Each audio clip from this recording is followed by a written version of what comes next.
This day next year, we might be talking about India's first medal at the Paris Olympics. Or the first disappointment, who knows? We'll be talking about the boxers ready to take their guard, hope that the shooters will end their Olympic medal drought, and cross our fingers as Satwik Chirag take the court in a city that's been a happy hunting ground for them. This day next year, we'll be talking about the Paris Olympics that would be underway, but today we'll not indulge in any crystal ball gazing. That's a sport we officially suck at.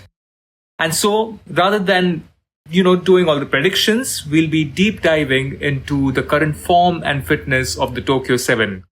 The stars who finished on the podium a couple of years ago at the Olympics and who, as we'll discuss, aren't in the best shape right now. Most of them anyway. Welcome to Express Sports Podcast, and you're listening to Game Time with me, Mihir, Vasavda, and with us as always is Amit Kamath. And Amit, for a lot of us, it's just a thing, right? I mean, it's 1 year to the Olympics. It might seem too long a period. For athletes, it might seem too short a period. Where does it all start? Because like our producer Shashank was mentioning, is it the case कि अभी exams आने ही वाली है और हम last minute revision करने वाले हैं या अभी हम पढ़ाई करने के लिए काफी टाइम है? Mir, I don't think for athletes there is anything known as one exam, right? Because their schedules are constantly evolving. There is the Asian Games coming. After that there'll be the Olympics. After that there'll be the Commonwealth Games. Again the Asian Games. In between there'll be some World University Games. There'll be some World Championship year after year. There'll be World Cups in certain sports. So I think this whole 1 year to go is more a symbolic thing, but it's also a good time to take stock of where athletes are. I'm sure even the athletes are looking at the 1 year mark and re-evaluating what they've been doing for the last 2 years, because Tokyo Olympics was deferred by a year. So a lot of athletes, as we are going to talk about, are not where they should have been. I mean, obviously, nobody expects them to be at the top right now. Nobody expects them to, win medals. I don't think Indian athletes are going to be particularly happy if they were at world number 1 right now. But then the problem is that a lot of them their forms have been dicey. They've been waylaid by injuries. They've had other issues away from the tennis courts, the badminton courts, the basketball courts, the football fields, if you will. And well, none of these are sports that are maybe going to get us medals at the Olympics.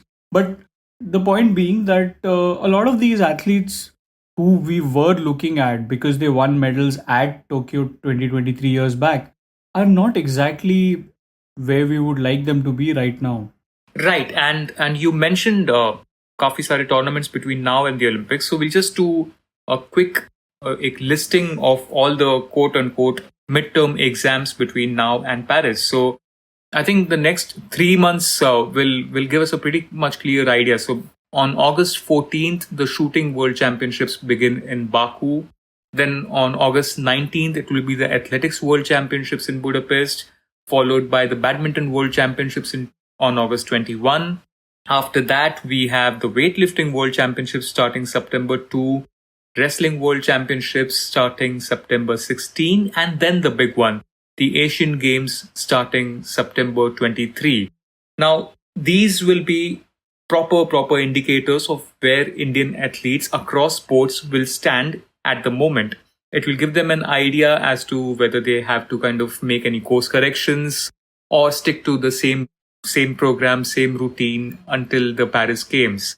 So that's the schedule between now and October. It's very exciting, I must say. But we move to the main topic of our episode, and that is the Tokyo 7. Just a quick recap. At the Tokyo Olympics, which were delayed by 1 year, 2021 में हुए थे, originally supposed to be held in 2020, India won their most number of medals ever, 7. And it started, I won't go किससे start हुआ था, but the biggest of them, of course, was Niraj Chopra winning the gold medal. Then you had Mirabai Chanu and Ravi Daya, the weightlifter and the wrestler, respectively, winning silver medals. And then you had the bronze medals coming from PV Sindhu in badminton, Bajrang Punia in wrestling, Shit, Amit और कौन से थे? Hockey team? Oh yeah, of course. I'm gonna put this in the end like a blooper. अभी डाल सकते हैं actually. Why not? I can't imagine that we've won 7 medals and Mihir is already struggling to keep track of how many medalists we have. I mean, that's how low his expectations are from India at the Olympics. I mean, imagine if India turns into a superpower, what happens? And if like everyone's wondering कि वो अचानक से तीसरा आवाज किसका आया, that was our producer Shashank. But yeah, that was genuinely a blooper or whatever, a brain fade from my end.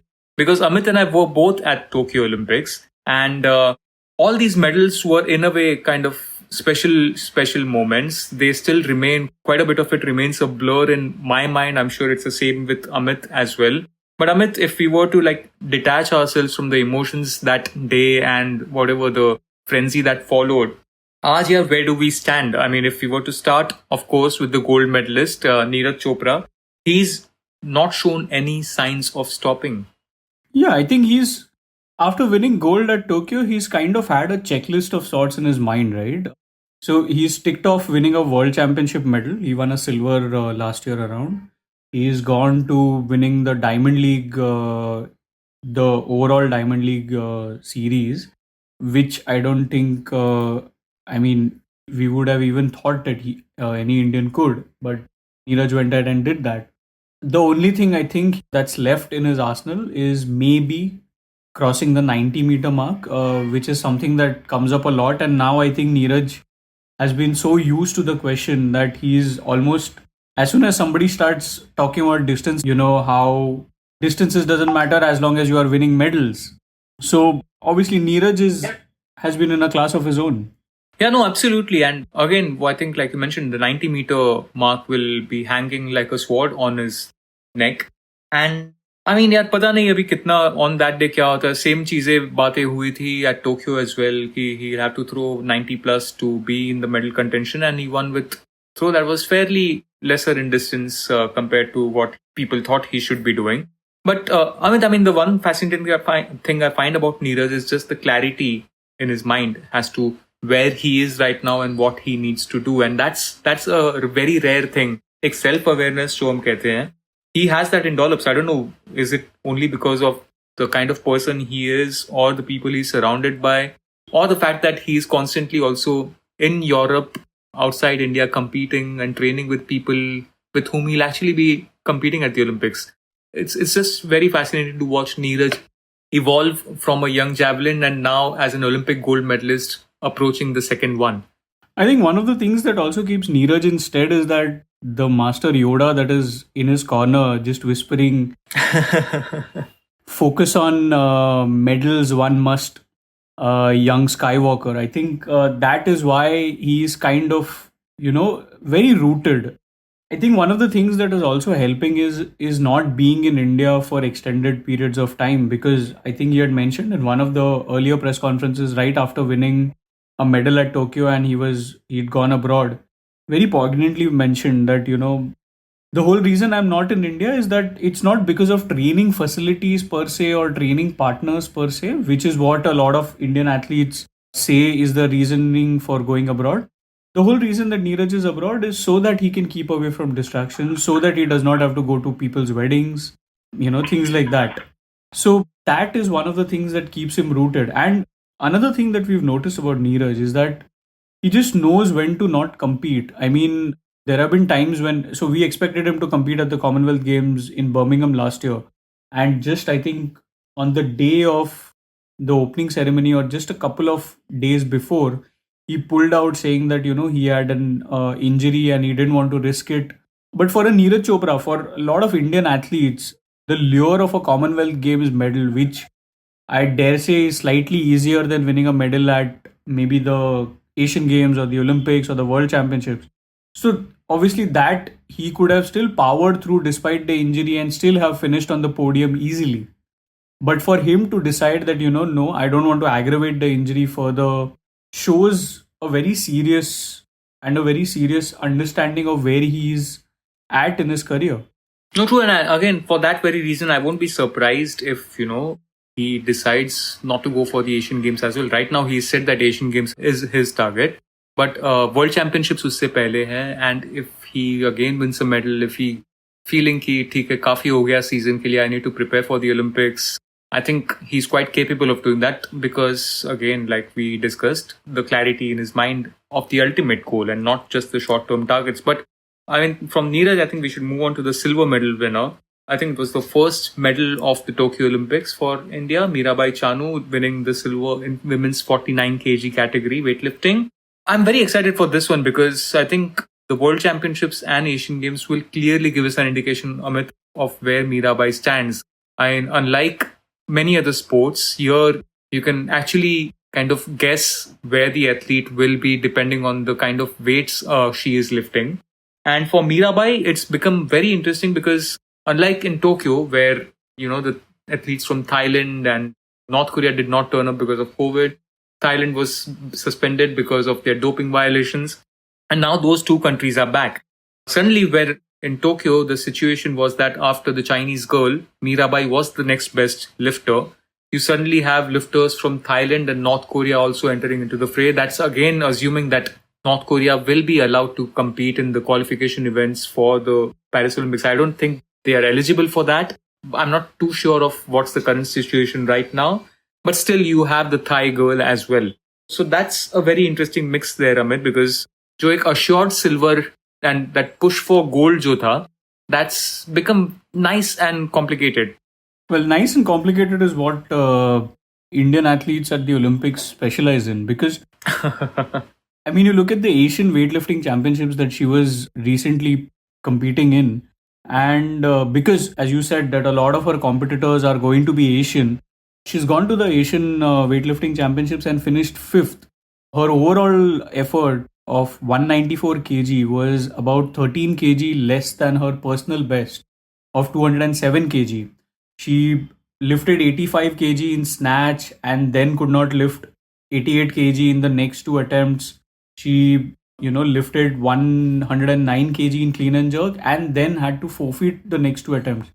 Now, I know that the Indian weightlifting coach Vijay Sharma has tried to downplay the whole fifth place finish and said that, this is not the time that Mira needed to push. I mean, we understand that, which is why the World Weightlifting Championships that we are going to get in the next few days, that is going to be a very good indicator of where Mira is in her progress, what we should be looking at for, not just the Asian Games, but also the Olympics the next year. Yeah, true. And again, like it's important that we underline here that ऐसा नहीं है कि अगर जो world championship में वो gold medal जीतती है तो पेरिस ओलंपिक्स में 100% गोल्ड आएगा, और if she finishes fifth at the world championships she won't win a medal at the Paris Olympics, but it will give a very nice एक indicator, एक reality check of where things are right now and what needs to be done in the next 12 months. So that's Mirabai Chanu. The two wrestlers here, Amit, I mean, wrestling is a sport which has been in the news for all the wrong reasons this year. And it continues to be so on the mat as well because Ravi Daya just this week has had to go surgeries in Mumbai. He has been suffering from ACL injuries and now he's out for the entire year. He will be missing the World Championships, which is the first Olympic qualification event.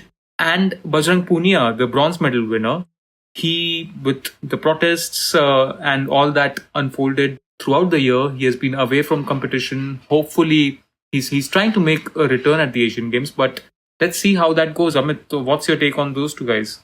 Me, first I'd like to start with Ravi. As we had mentioned that, what sets Niraj apart is the remarkable understanding and the maturity that he has, that there are certain competitions he wants to compete in, certain competitions he does not want to, go for.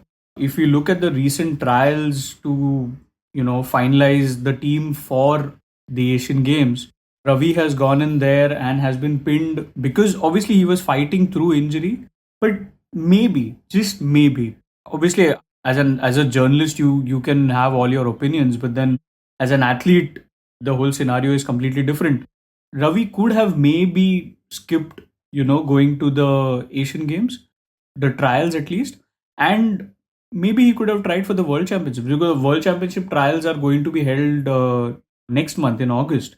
So maybe he could have stayed fit for that. Now he's out, as you mentioned, he's had to go through a surgery. Thankfully, he's had a surgery under Dr. Dinshaw Pardiwala. And for our listeners who maybe probably haven't followed Indian sports so much and don't know about Dr. Dinshaw Pardiwala, he's kind of like a high performance injury whisperer, right? Because he's helped Niraj Chopra with his elbow injury in 2019. He's helped a boxer Manish Kaushik when he had a bicep injury in June 2020. He's helped Vinesh Fogart after she had that insane injury on her knee at Rio Olympics. So he's kind of helped a lot of Indian athletes when they were at their most vulnerable, going through almost career-threatening injuries. So he's the one who's operated on Ravi in Mumbai. So there is hope. There is hope that he could still make the cut for the Olympics, but it's the window is kind of small because India's parampara is that once you win a medal, once you win a quota, so obviously those rules have changed now. So if you win a quota, you are supposed to also fight another boxer in the trial and then go to the Olympics. So hopefully there is still a window, but it's right now very small. It depends on how he recuperates from the injury. And as far as the next wrestler is concerned, I think Mihir, you are best placed to talk about Bajrang and his preparations for, I mean, the Asian Games, the World Championships, and the Olympics next year.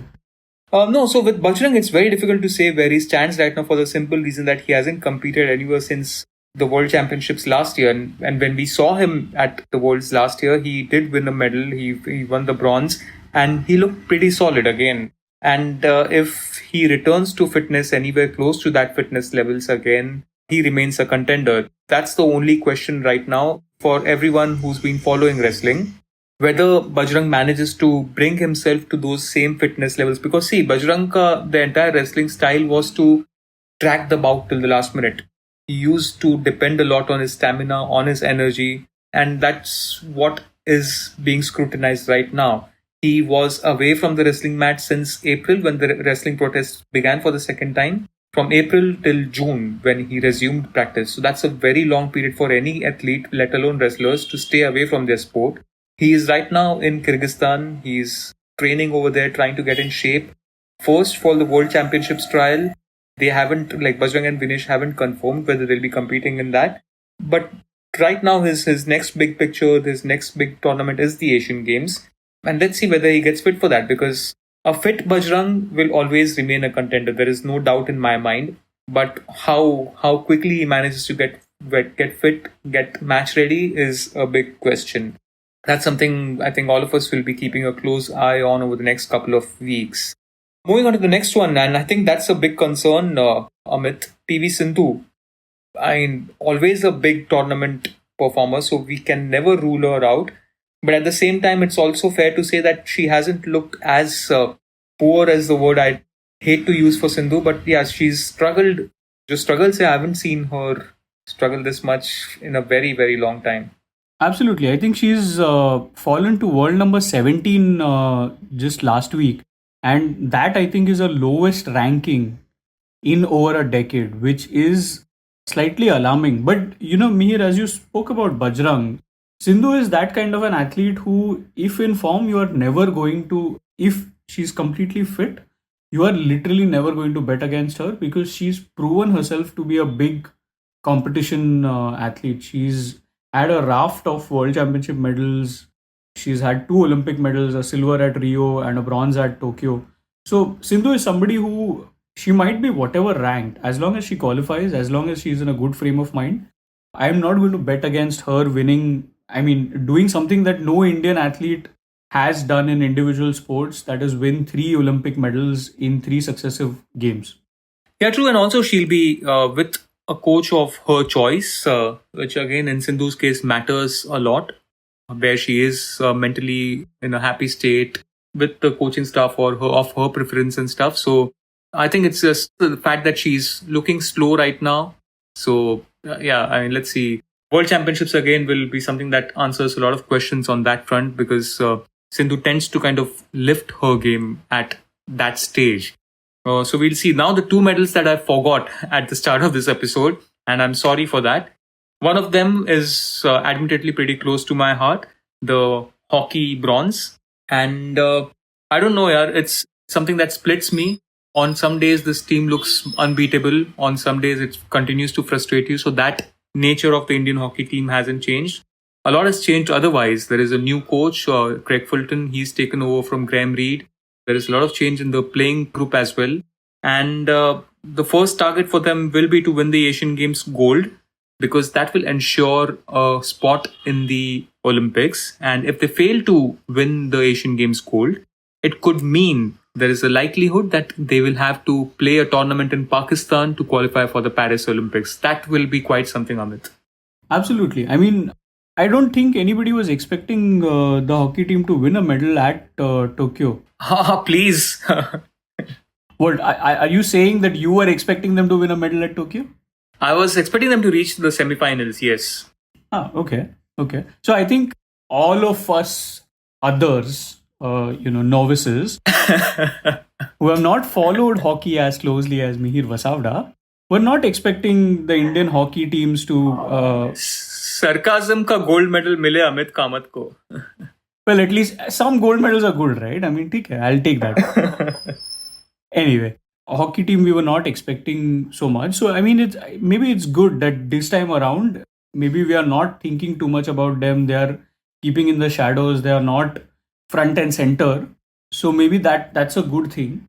Hopefully, we can see them do. First of all, for them, as you mentioned, their biggest target is going to be winning a quota by winning gold at the Asian Games. So hopefully they get that out of the way, so they don't have to go to, I think, Pakistan to play in a qualifier and things like that. Although I have to admit that is going to be very, very exciting to watch them do that. But I'd rather, when it comes to Indian athletes, I'd rather like it slightly boring, please. No more excitement. Absolutely. And it's something that, again, like the hockey team form and fitness तो चलो ठीक ही है, उनका अभी वापस थोड़ा सा आ रहा after the World Cup blip, but the form will be essential. And you can never bet with them. The last one of the Tokyo 7, Lavlina Borgohain, she won the bronze medal in boxing. Amit, boxing has again gone through lots of ups and downs. If you can quickly take us through Lavlina's performance since Tokyo, and where do we stand right now with her? I think, Mihir, when you're talking about concerns and Indian athletes, I think Lavlina has been the biggest concern, if you will. Because see, with Mirabai, okay, we can understand that, there is a certain level and she can't go over that. Like, the human body can only lift so much. If you talk about Ravi, we understand that, it's fitness. He's going through rehab. So obviously, there is only so much the human body can do. With Bajrang, we know what the issue is, which is why he's stuck. With Lavlina, I mean, whatever we saw at the Commonwealth Games, that was a very good indicator of where she's at in terms of a mental headspace. She had a complete implosion at the games. She had, she fought with the federation about letting her coach into the camp, and that's not new. But I mean, that was certainly avoidable. For Indian athletes, that's not new, but she could have avoided it. The point being that she's not been, after winning bronze, I think she's kind of had that massive dip in form, which makes me really concerned whether, first of all, she may or may not qualify for Paris. And then if she does, then how is she going to perform? That is one of the biggest concerns.